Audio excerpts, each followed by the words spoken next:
guys.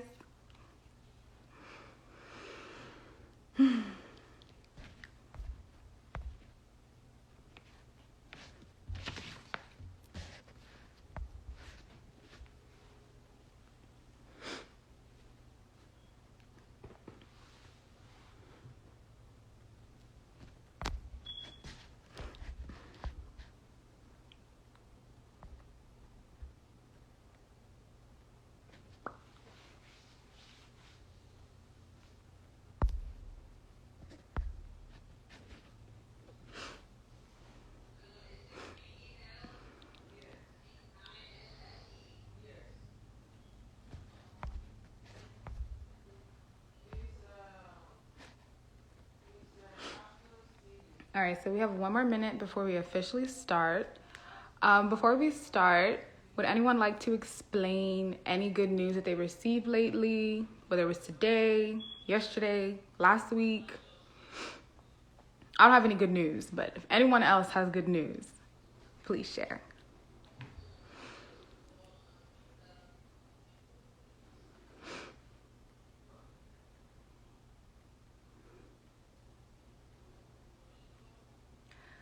I guess nobody has good news then.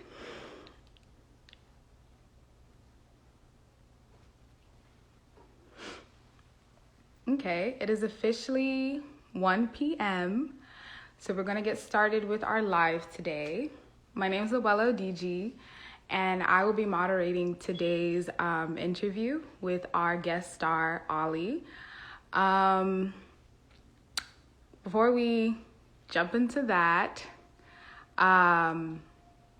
I hope everyone's having a good day. Everybody's feeling okay. And I'm so thankful and grateful for everyone tuning in today. All right. I'm going to see. All right.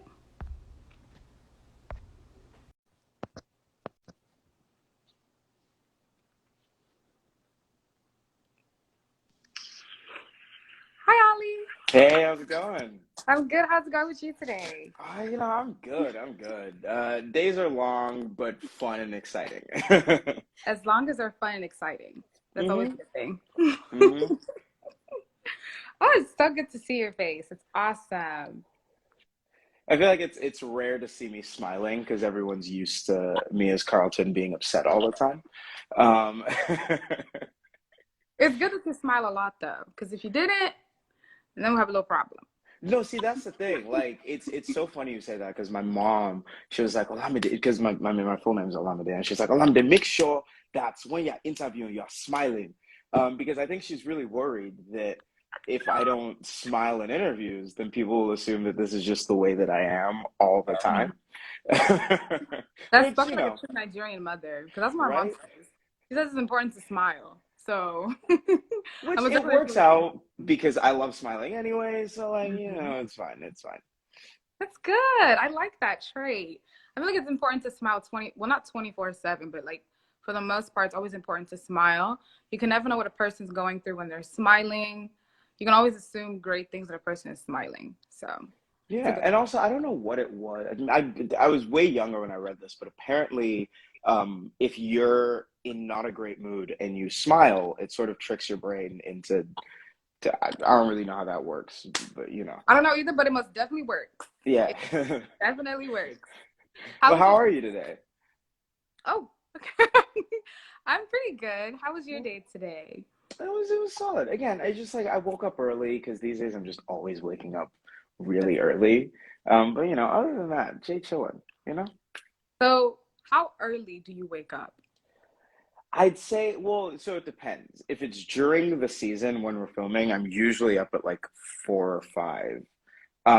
Just because, yeah, nah, like filming a TV show is like a lot. You know what I'm saying? It's a lot of work. So now I'm usually up at like 4 or 5 because I usually like to hit the gym before work. And then we're called generally around like 6 to 7, sort of depending on what scenes we're shooting. And so. Yeah, but now that we're not in season, I try to wake up at around 7. It's usually closer to like 7:20. But I'm trying to. So I think what I need to do is aim to wake up at 6:30. Then I'll actually wake up at 7. But we're working on that. Okay. Self-improvement. The 4 to 5 kind of like tripped me up a little bit because that's a little too early for me. I typically wake up around like 7 in the morning Mm. naturally. That's something that's just happened since I was like in middle school because our mom used to wake us up really early in the morning. So I grew accustomed to it. So I usually wake up around 6:30 to 7 a.m. in the morning. And it's so annoying because once I wake up, I can't go back to sleep. I cannot Oh. sleep. No matter how tired I am, once I'm fully awake, I cannot go back to sleep. And No, it's no, see, that's my problem. I go back to sleep too easily. mhm. So so it's like I get up at like I wake up at 7. I just don't really get up until, 7:20 because I just Mhm. go right back to sleep for that 15-minute nap. That's my Eh. sister. She has like 10,000 alarms, but she never really wakes up fully until she wakes up for real. Oh, yeesh, I ain't So that bad. annoying because I would hear her alarm all the time. She has one at 8:30, 9:45, weird times, really weird times. Yeah, no, I'm responsible. So I only need one alarm, but hey. That's good. All right, so we're gonna get into our interview today. I have a million and one questions. I'm kidding. We really don't have that much questions, but just a couple of questions today. Mm. First of all, we thank you for coming to our NC fam, taking some time to talk to us today. We know you're a busy guy doing really big things out there in Hollywood and everything. We're very proud of you. Um, we truly admire you and the incredible things that you do. So thank you once again. Um, we've seen your name and face literally everywhere. If you hop on Instagram, we see your face. We see your face. If you're on Peacock, we see your face. If you're on Twitter, we see your face. We see your face everywhere. And that's honestly an amazing thing. I think it's wonderful to just see, I don't know, whenever I see one of our own people up there doing big things, it makes me so happy, so proud. And as young as you are, too, like, that's amazing. That is I, honestly amazing. you know, Thank you. No, thank you a lot. It really feels surreal to see every day. I think the time it became real. It's funny because it didn't really hit me until I think right after the show had come out.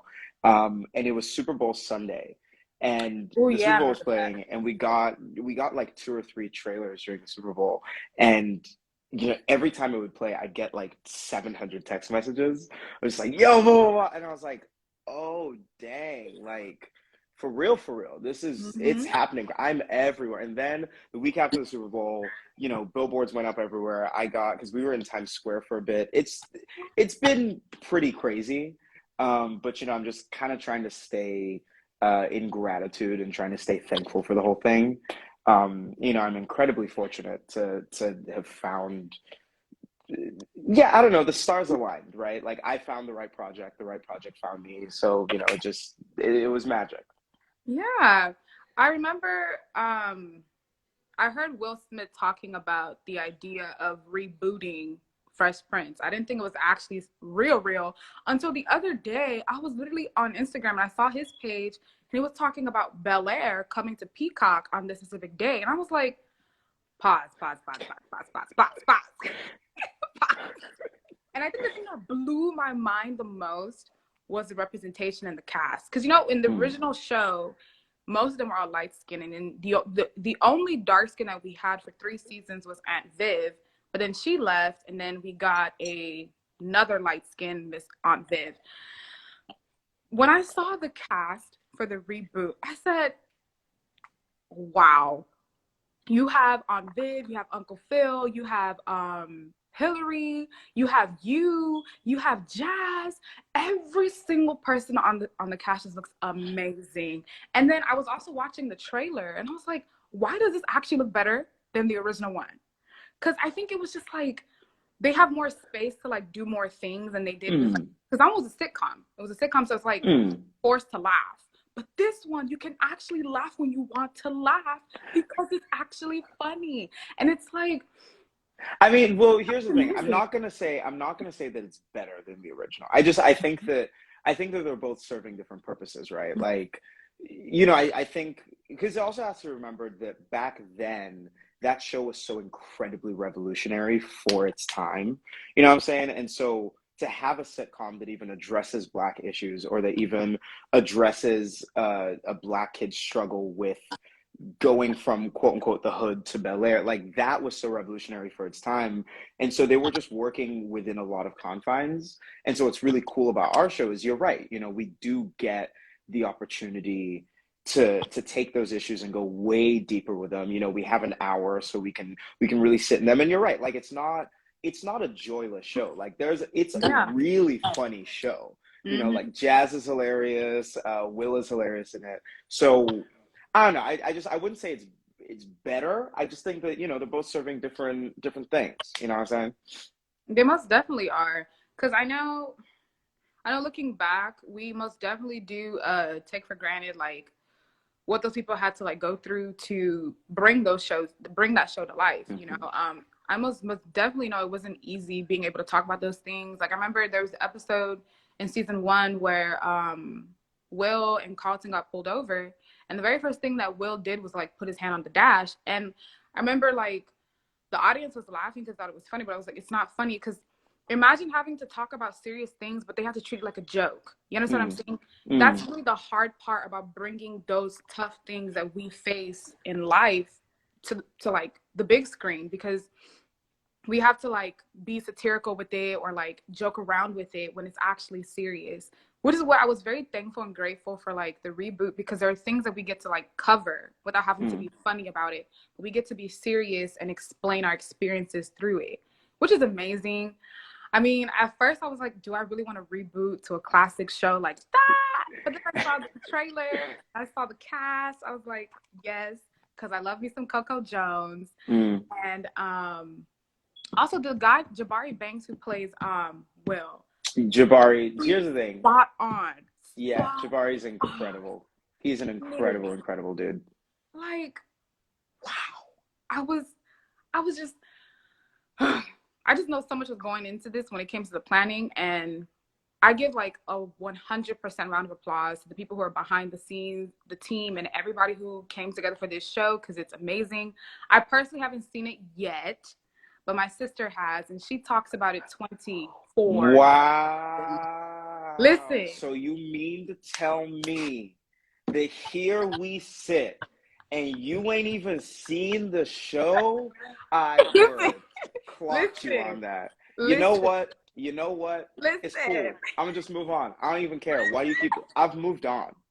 You know what I'm saying? Like personally, I'm over it. Um Honestly, I haven't even seen the show either. Like I don't even know what's really going on. No, I'm joking. Of course I've seen the show. I was there. I was like, who you gonna lie to? I just think it's wild though that, you know, here we sit on this You on know, this month after Black History Month, and you why should we haven't bring up Black seen. History But no, I mean, here's the thing. I totally get it. It's, you know, the thing that I do keep saying is that, and this is why I think the show is so important and powerful to exist today. You know what I'm saying? Like, there is so much entertainment out there, and there is so much television and so many movies that you know. So I think it makes it so special to people that are watching it with us, and the people that are sort of, you know, in this journey with us, because it's like, yo, nothing feels better than to know that you decided to spend your what Thursday, because the show drops, you know, in my time Thursday at 5 a.m. And so some people are staying up to watch it. You know what I'm saying? Some people are staying up to, and so that feels so special to know that people are really staying up to follow our story. But also that speaks to, I think, the greater landscape of entertainment right now, which is, it's kind of like what you said. It's a cast of relatively unknown people until now. You know, we're all also relatively young. And part of why we're able to get these opportunities is because there's so many opportunities available. You know, we have more Black showrunners, we have more, you know, Black executives. And so these quote unquote risky projects with, you know, unknown, darker skinned, younger talent is able to happen. Yeah. Um, So, you know, like, oh, you haven't seen it. Like, I totally get it. Jokes aside, aside from the, like, how come you ain't seen my show? It's like, nah, there's a lot of entertainment out there. There's a lot of opportunity for people to, you know, make it. And I think it's really special and beautiful. Yeah, I most definitely have to make time to watch it. There's so many things I haven't seen yet, albums I haven't listened to. Honestly, I'm very forgetful when it comes to when my sister would talk about it, I'd be like, I'm gonna watch it right now. But then I'll get sidetracked. I can't tell you I'm gonna watch it and then I don't watch it, but I will watch it eventually. Wow, I word eventually. Nah, that's really cool. Um, yeah, I'm going to watch it, I guarantee you. And when I watch it, I'll literally DM you and say, I finally watched it. you're gonna watch it probably. Eventually. Hopefully, you know, Oh, yeah. depending on Mm-hmm. what the moon is doing on the Mm-hmm. 22nd day. Yep. No, I feel you. I feel you. Okay, let's get into these questions real quick. Okay, so you're literally a triple threat. You're a singer, actor, and a music producer. Like, I how many also people know? dance. I also dance, by the See? way. Yeah. Let's just keep adding to the list. You can act, you can dance, you can sing, you can produce music. Next thing you say, you can juggle, all types of things. Can you juggle? Jabari can juggle. He's teaching me right now. Okay, Jabari can juggle too. We have a cast full of like talented people here. But to go back to like your talents,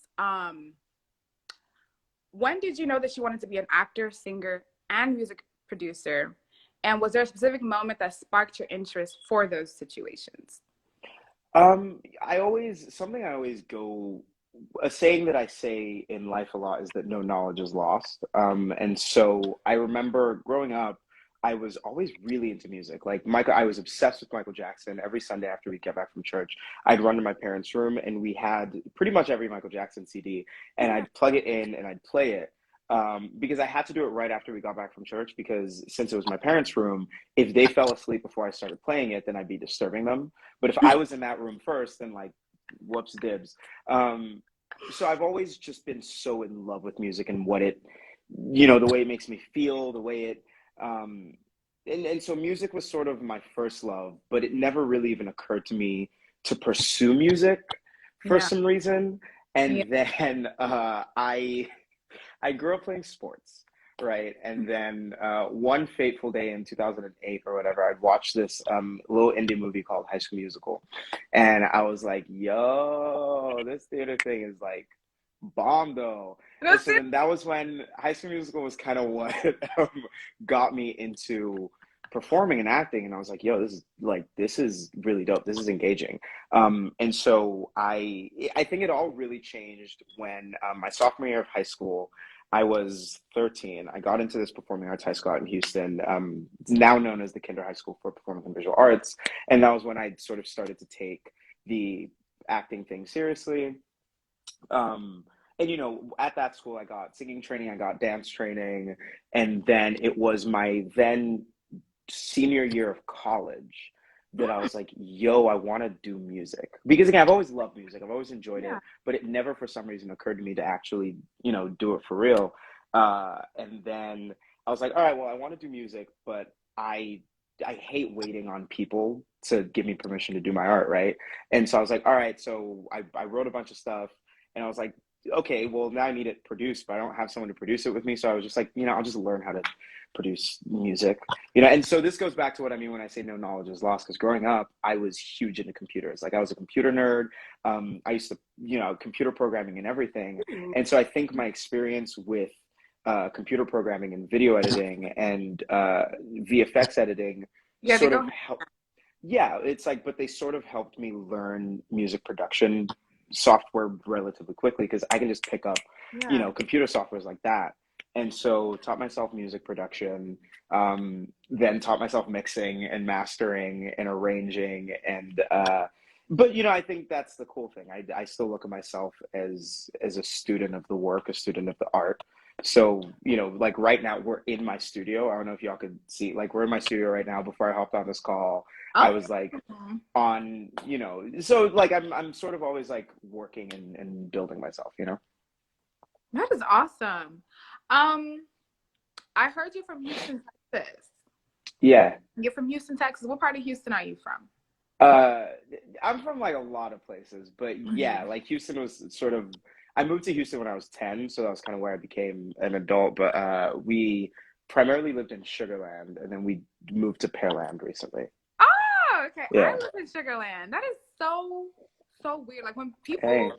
when people that like I grew up around who are from the same place that I am make it big, I'm just like, dang. I literally walked past you on the street and now you're on the big screen. Like, what? That is awesome, awesome, awesome, awesome. And then you also went to UCLA. Fun fact, that's actually my dream school. I wanted to go to UCLA when I was in high school. My junior year in high school, we had to do a project in Avid where we researched like a college of our choice. And I jumped with UCLA because I wanted to go to UCLA. Also, real quick, Coco's in here. Hi, Coco. I was just texting Coco like 20 minutes Wait, ago. And Coco she was making Jones? fun of. Yeah, yeah. She said hi. She said I looked so cute and adorable. She's lovely. But sorry, Oh, carry on with what she Coco! was saying. Coco, I love you, girl. I love you so much, Coco. Okay, Yeah, no, I continue, think the Ricky. last text she sent me, she was making fun of me for something. So that's great. But yeah, you see how Gotta you love doing school. Coco. Coco is so sweet. What was I saying? So yeah, I researched UCLA and I was heartbroken because that school is expensive. Really, really expensive. I was Mm. like, that's all the way in California. If I went, I would literally be by myself, knew nobody in California. And and then there was just like getting into the school was hard because like my GPA wasn't where it was supposed to be, and then the SAT scores more than it was supposed to be. So I was just like, Mm. we're not gonna go to UCLA. We're not gonna go. But I've always wanted to be a Bruin since I was in 8th grade of middle school. I don't know if we'll go to grad school there, get our PhD there, but somehow, some way, I'm gonna become a Bruin.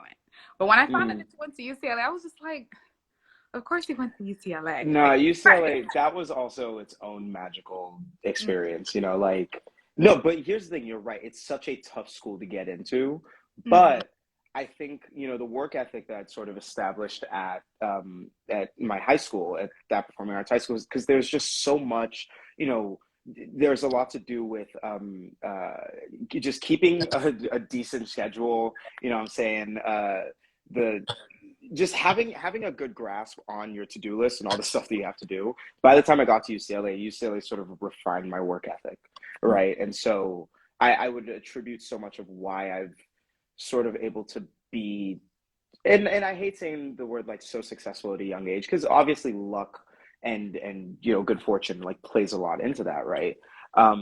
But I think a huge contributing factor to that was, yeah, like I came out to California also really knowing no one, what I'm saying? And it was very much just, okay, like do or do not, there is no try.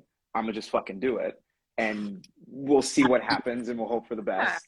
And it is working out pretty high. So It really is. It really, really is. Like, this is honestly so amazing. I just love talking to people who are from the same place that I am. Because every time I message Sugar, like people are like, where is that? I'm just like, listen, if you're in the Houston area, go here. You're in Sugarland. Okay? That's all you do now. mm. But that's amazing. All right, let's see our next question. Were your parents fully supportive, or did they eventually get on board later on? We know how African parents can be when you still want to do music, acting, dance, anything that is not really aligning with like medical, law, engineering. So, how did they feel when you told them this is what you wanted to do? I think that honestly, my parents are just two of the biggest supporters of like in my entire life, right? And I know that I would not be half of where I am today Yeah. without them. And I remember, I've always been into performing, and I remember in, I think it was high school, I had come downstairs and I went to my dad, and my mom was, I went to my dad and mom and I was like, hey, I have something really important I want to tell you. I don't want to be an engineer. I don't want to be a lawyer. I want to perform. And, I was expecting like to get the, and I'm not lying to you. My dad goes, okay, just be the best one that you can be. Um, and what I'm saying? That unwavering support and love is, I would say, 80 to 90% of why I am here today. What I'm saying? There was never, and it wasn't them saying, "Oh, okay, go do it. This is going to be easy." It's like, you are entering a very, very difficult, industry, but work as hard as you can, be the best one that you can be. And, like, and even now, my dad supports me so much. He will call me and be like, "Hey, you know, have you talked to Tyler Perry? You should, Denzel is doing something. You should give him a call." I'm like, "Dad, how do you think this works? You think I just call up my homie Denzel and get him to do it?" Like, no, that's not, what I'm saying? Like, my father, if you remember years ago when the Oscars were looking for a host, my father was blowing up my phone. He was like, "Yo, you should let the Oscars know that you can host. Do they know Ah, that you can host? Because you can host." I'm like, "What are you saying?" they act Like, as if it just works just like that. yeah. But, I think that just speaks to something greater of, no one believes in me more than my parents do. And just like, to every parent out there who has a kid, I don't know if y'all listen to me. I'm 23. I don't, but like, if you have a kid that wants to pursue something non-traditional, the best thing you can do is love on them and support them through it. And they might not, and that's the thing, they might not even end up in that Yeah, specific industry. They might not end up in that specific industry, but what they will remember is the love and support that you poured into them, right? And my yeah, mom, even till now, would be like, "When did you know?" Because, like, I didn't, like I said, I didn't really know until probably senior year of college. I mean, of mm, high school. But I was like, "Hey, mom, but, like, when I said I wanted to do this, how come you weren't like, be an engineer, be a lawyer?" She was like, apparently back in the day, like when I was like 2, I would hop on restaurant tables and I'd perform for the restaurant. And so she was like, from that moment on, she was like, "What?" Yeah, she was like, "Yeah, I can't. you were This just is," born to be a star. you Just born to be a star. know what I'm saying? So she was like, "What was I gonna do? Be like, no." So, I think I'm honestly happy that your parents are very supportive. Because I most definitely know a lot of Nigerians that I went to school with whose parents were not supportive of their career decisions, career choices. I think it's honestly a breath of fresh air to hear Nigerian parents who are most definitely supportive of whatever endeavors their children wanted to embark on, whether it's sales, communications, this, that, and they keep switching it up every single time, but their parents still support them. That is amazing and beautiful, you know. At the same time, I understand the reason why our parents like tell us do STEM, do this, do that. Most of the times, they're in those fields themselves, so they hmm. see firsthand what that opportunity can bring to their own people or to their own children. So I And get it. also, I would say that, there's a further sense of understanding that, hey, if you enter the industry I'm in, I Yeah. can give you the help that I never had. Yes. Because also the thing about being a child of immigrants is, like, we are the manifestation of their wildest dreams, right? Yeah. And so, I think, like, my dad, he's an engineer. And so I would imagine that there's an understanding of, yo, I never had help. Like, I had to figure out my way through this field of engineering. If you get into this, I could set you up. Like, I could put you in the right. But I was like, no, I want to do entertainment. Where, again, we didn't know anyone, so I had to figure it out on my own way. So I get the instinct, because I think it comes from a protective place. But again, like I said, at the end of the day, your kid may not even end up in the industry that they're going for. But the thing is, they're going to remember the love and support that you gave them. Most definitely. And yeah, Yeah. Do you have any siblings? I do. I have 2 younger siblings. Ah, you have siblings. Yeah. Are they boys or girls? I have a younger sister and a younger brother. Oh, are they in high school? My sister, actually, she's just finishing college. I'm going to be going to her graduation in a few weeks. And my little brother, he just finished high school, and I'm going to his graduation in a few weeks too. So they're lovely. I love my siblings to bits. Yeah. Wow. That is amazing. Oh my God, 2 college grads. Mm, your parents are gonna Right? be so No, proud. my parents did something. They really did. Ah, that is awesome. That is amazing. Wow. Oh my goodness. For some reason, you gave me only child vibes.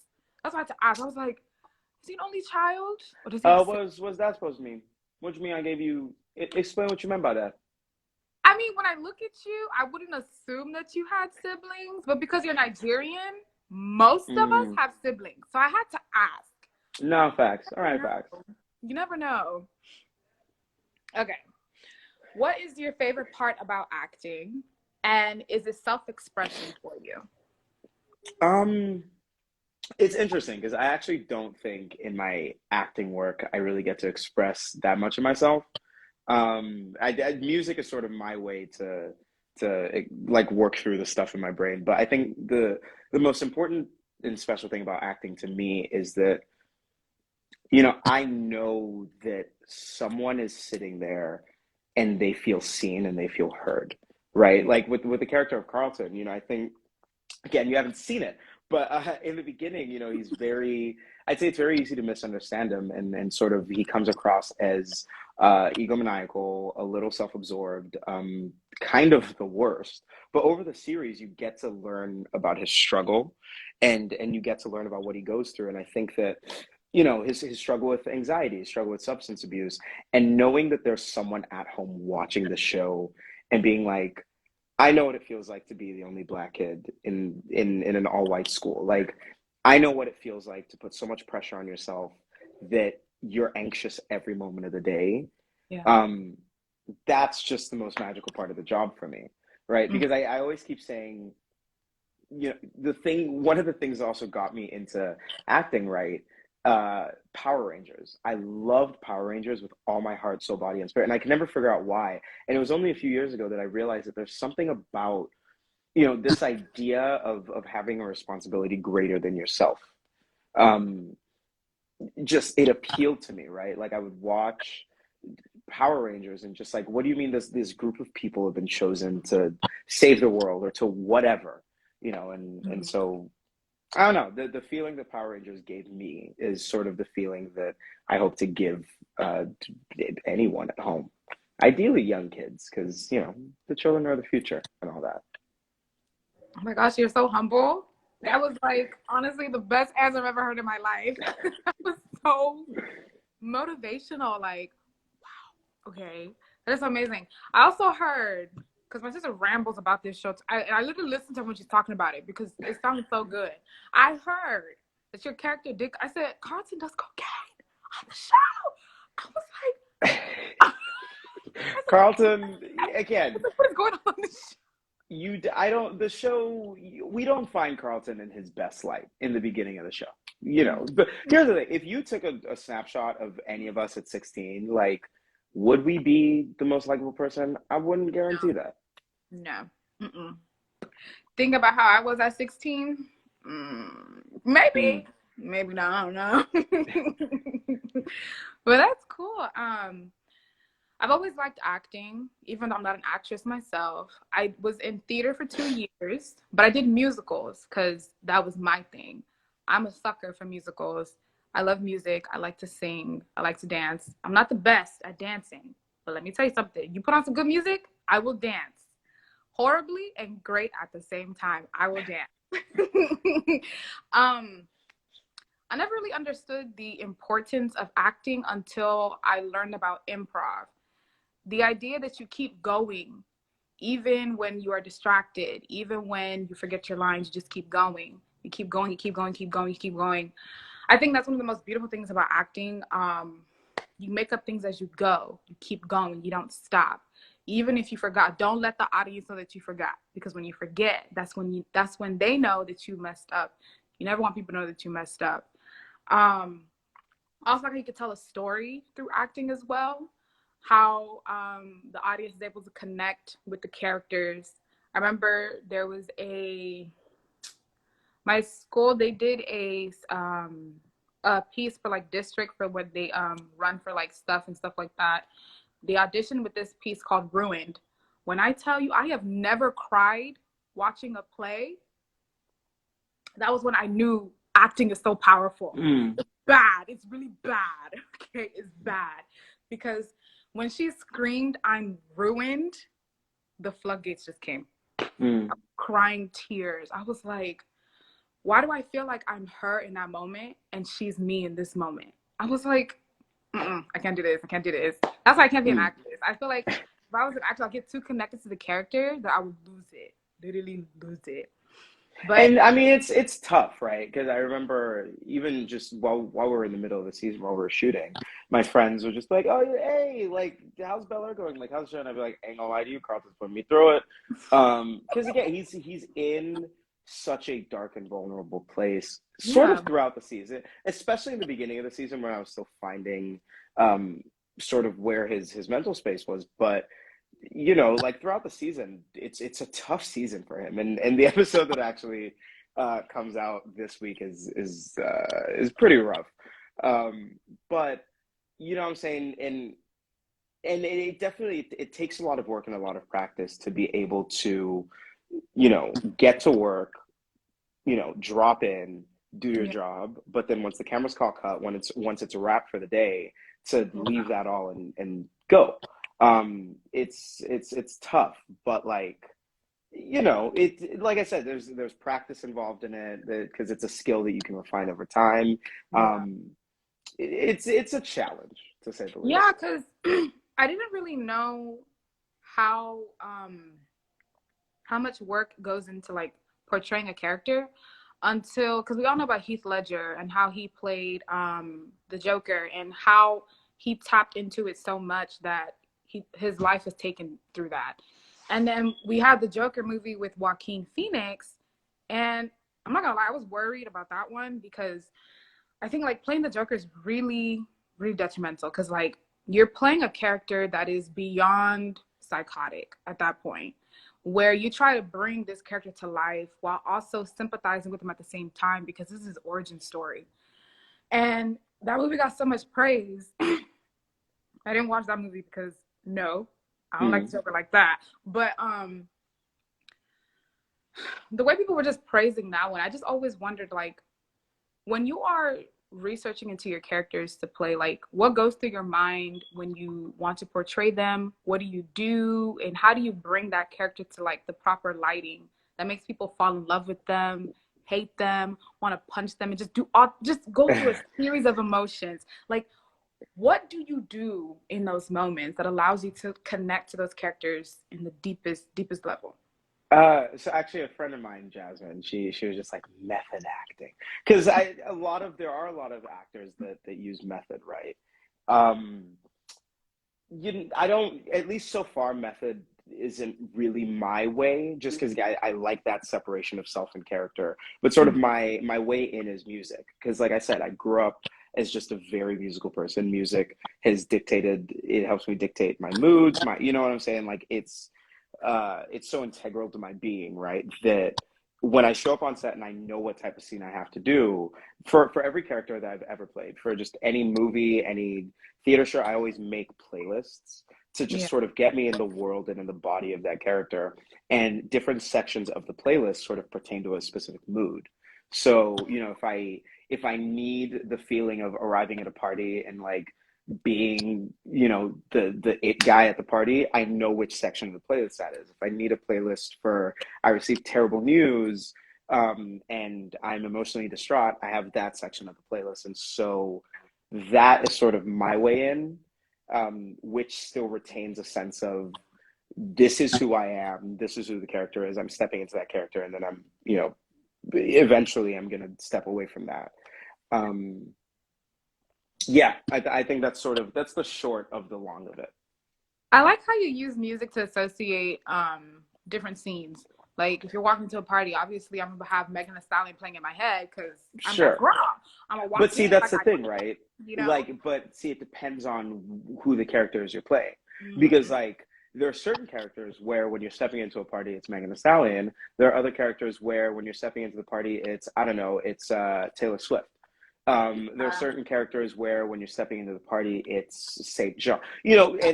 And so for some reason, just sort of depending, and I can't really, there's no science to it, right? It's just sort of what it feels no, like it to must me. definitely makes sense because each character is different.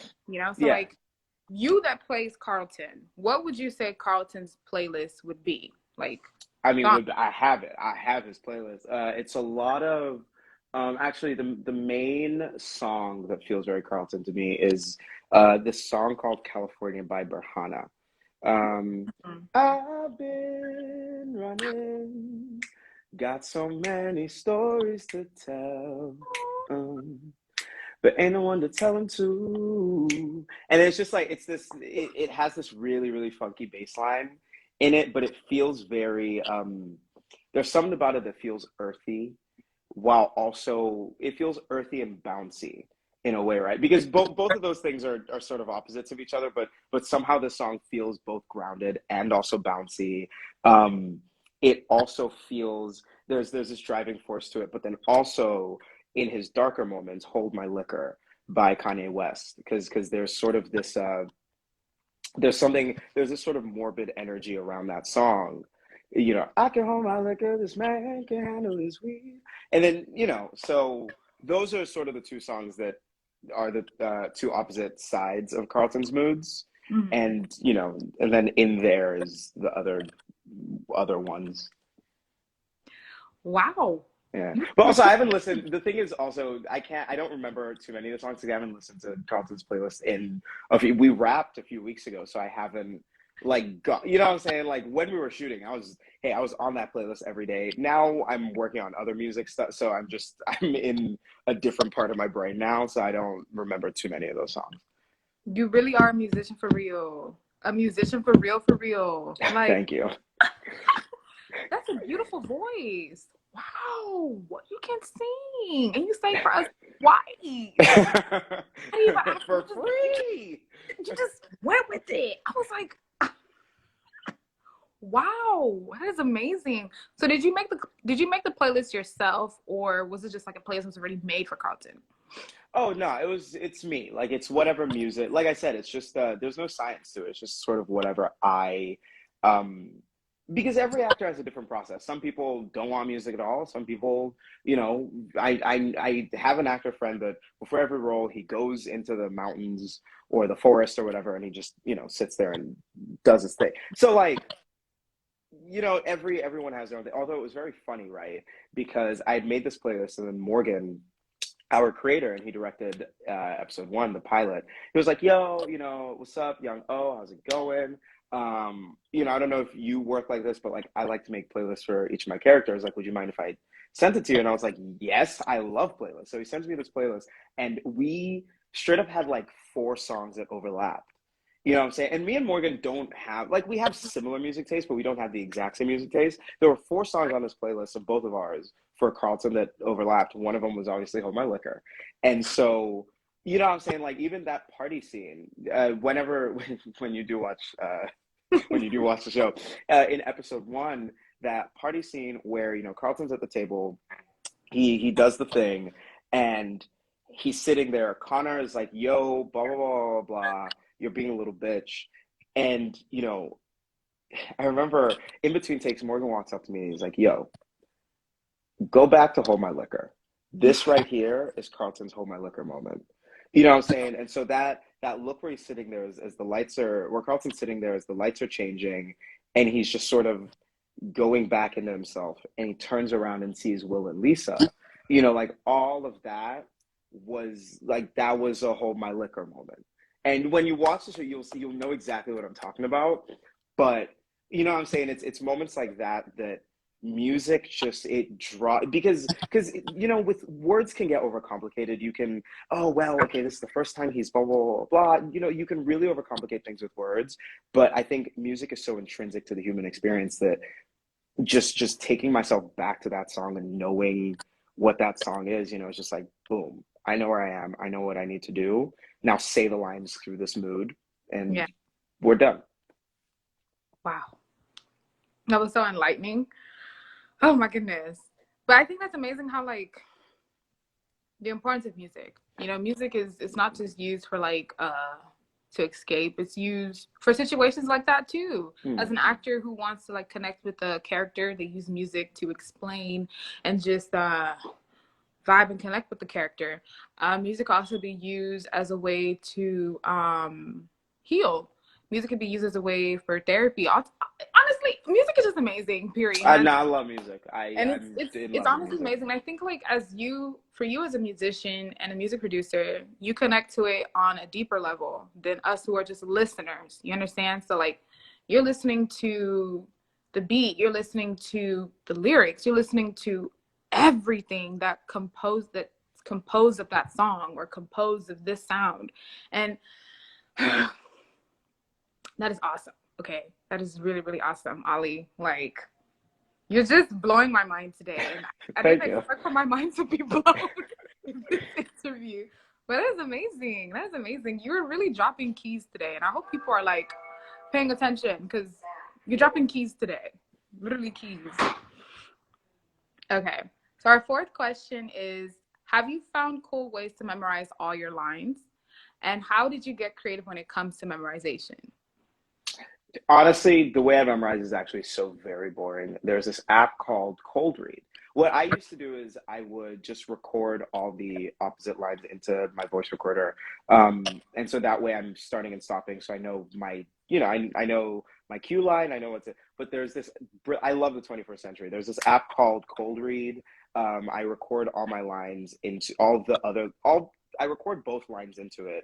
It plays back the other person's lines in the app for me, and then I just and it's great because I have AirPods, so I'm just like going around my apartment, I'm cleaning dishes while reciting my lines. And that's also the main thing, right? When I guess my advice to any budding actors, it's like you should know those lines so in your body, right? Like those lines should be so in your body and soul that you're not, because no one wants to watch someone remember their lines. I'm telling you this right now, in an audition, on stage, on TV, you do not want to watch someone go and no one wants to see that, right? And so I found that when I have the lines just in my bones, then again I'm focusing on what's the mood, what's the tone, what am I doing with these lines. So yeah, the way I memorize lines is very boring. I just do it over and over again. And actually, I was having this conversation with someone who would reach out just like, yo, like I think I want to do music, or I want to do acting, or I want to be a creative in some way. Like, what's your biggest advice? And my biggest advice is do the most obvious and boring thing an insane amount of times. Because people always think that there's sort of what's this crazy trick that no one's doing? There is none. There is no crazy, it's whatever the most obvious, boring part of your job is, do that over and over and over again. Like, if you want to be a producer, make beats. Like, study mixing, study arrangement. Whatever that boring thing is, do it and do it again and do it again and do it again and do it again and do it again. And so, that's my approach to learning my lines. Really, it's really boring. I just do them over and over again. Wow. Okay. um So you've been in theater since you were in high school, correct? Correct. Yeah. High school. So you've done a multitude of number of like plays, musicals, one acts, all those. So I would have to ask, out of all the productions you've done in high school, college, what would you say was your favorite one? I mean, Bel-Air, but if that's Besides unfair, Bel-Air. Hairspray. I've played Seaweed J Stubbs in Hairspray like 4 or 5 different times.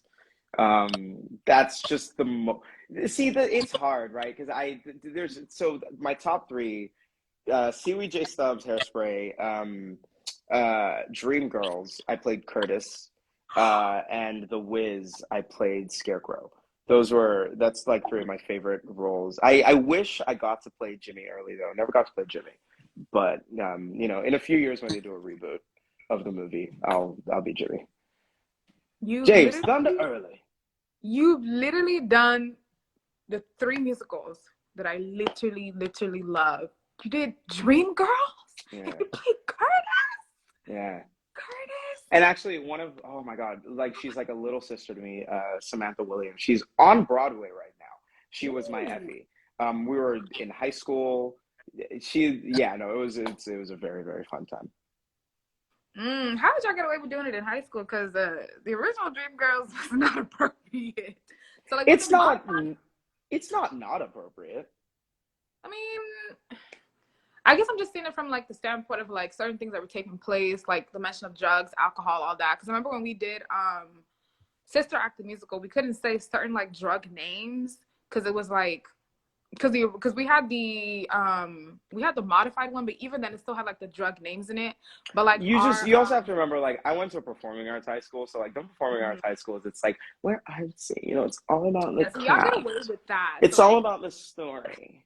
because I always forget like performing arts schools are very different from like high school. Like in like regular public high schools, like we don't get away with that type of stuff. So, like we couldn't say certain things in the script, even if it was like okay, we still couldn't say it. And I was like, Hmm.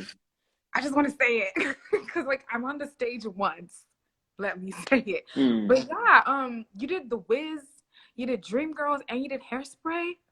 Dang, that's So just I'd say, I mean, awesome. I've done a bunch of other, but those are probably like my top three favorite experiences, not counting Bel-Air, of course. I mean, it's okay if you say other ones that are your favorite over Bel-Air, but I don't think anything could top Bel-Air right now. Yeah, it's just like what? Oh, I'm sorry. What's gonna top the thing that's produced by Will Smith? Like nothing. Okay. So what was it like meeting Will Smith in person? He's dope. He's cool people. Like, you know what I'm saying? It's funny because before I met him, I thought he was, I always thought that he was gonna be also, sorry, side note, someone did say congrats, you perfected your craft. I do just want to say, no, I haven't. You know what I'm saying? Like, I think it's so important to stay in that mindset of constantly learning and constantly growing. I think I'm really far along the journey, and I'm super proud of where I am in the journey. But like, whew, Yeah, but you're still I've growing. not perfected. You know what I'm saying? Yeah. But anyway, back to no. There was this expectation of Will to be like, oh my God, Will, but he's just a really down to earth, really Yeah. cool Yeah. guy. And it's very like, yo, what's up? Congrats! So excited to see where this takes you. So excited to see your career. He's a very wonderful man. Yeah, I most definitely believe it. Will Smith, charismatic, hilarious.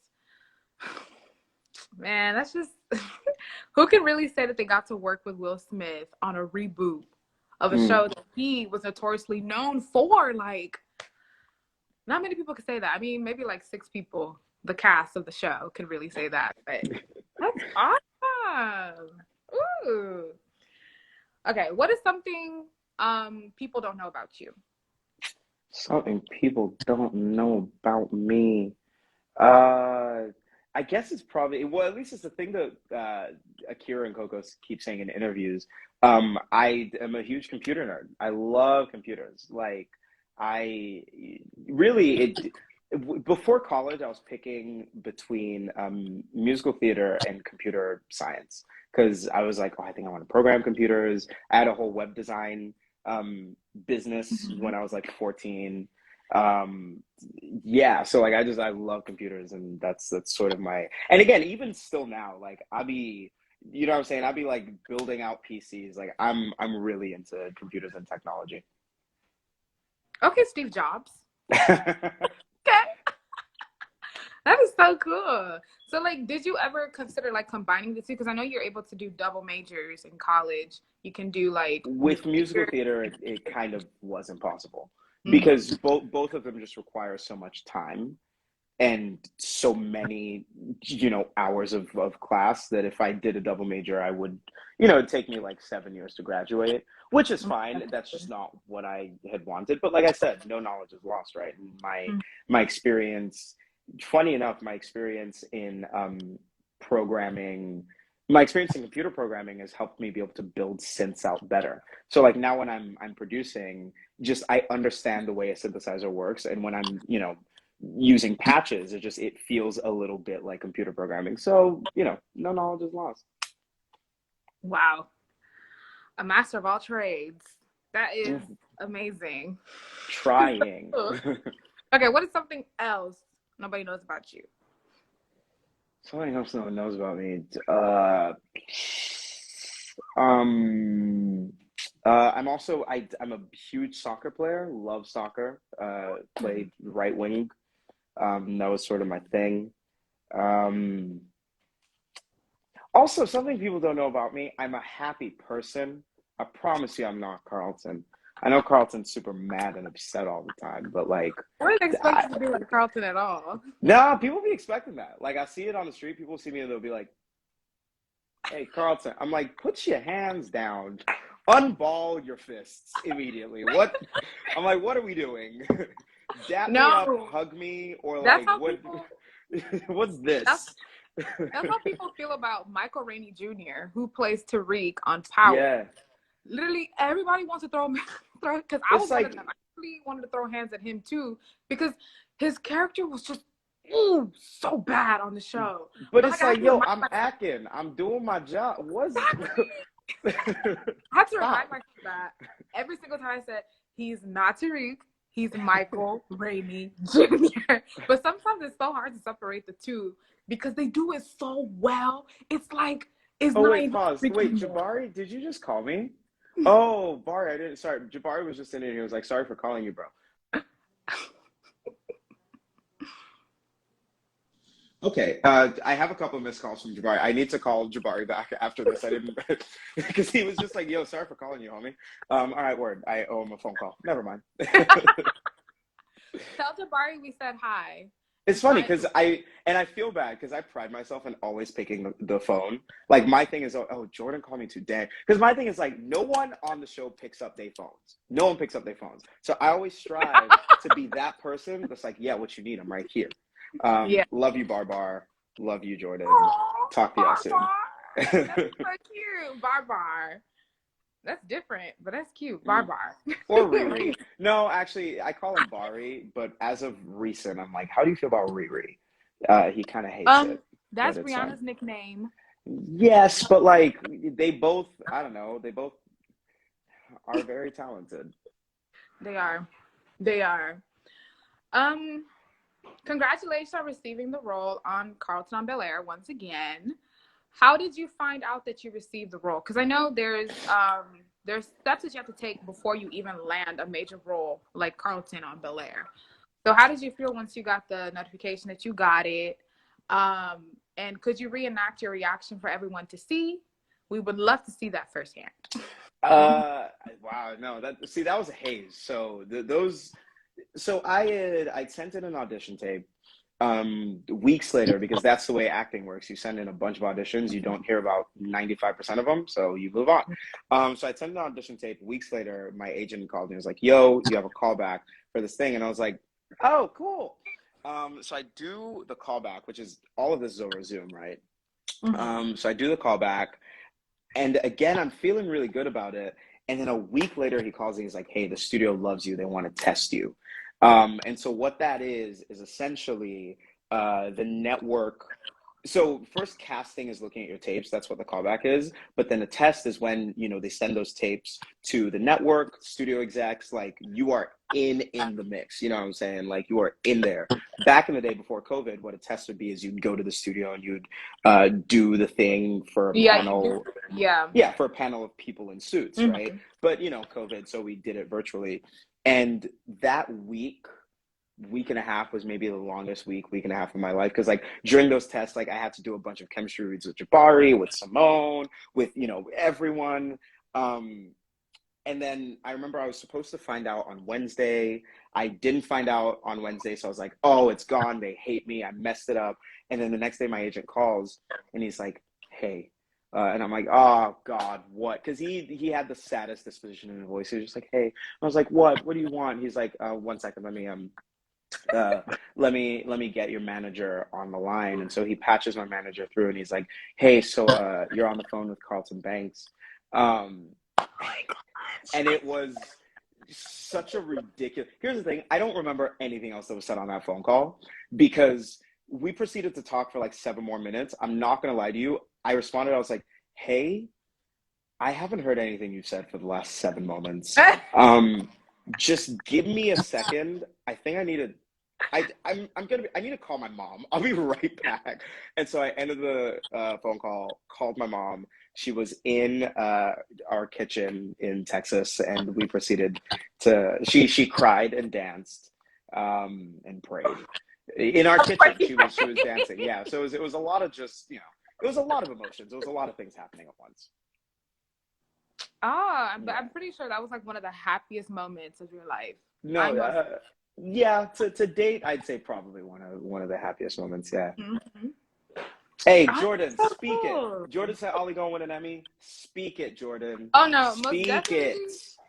This show is going to be nominated for Hey, a we lot of we hoping awards. your mouth to God's ears. But this has been lovely. Like I have to run back because I have a billion music deadlines. Um, this has been such a wonderful conversation. Thank It you so really much for your time. has.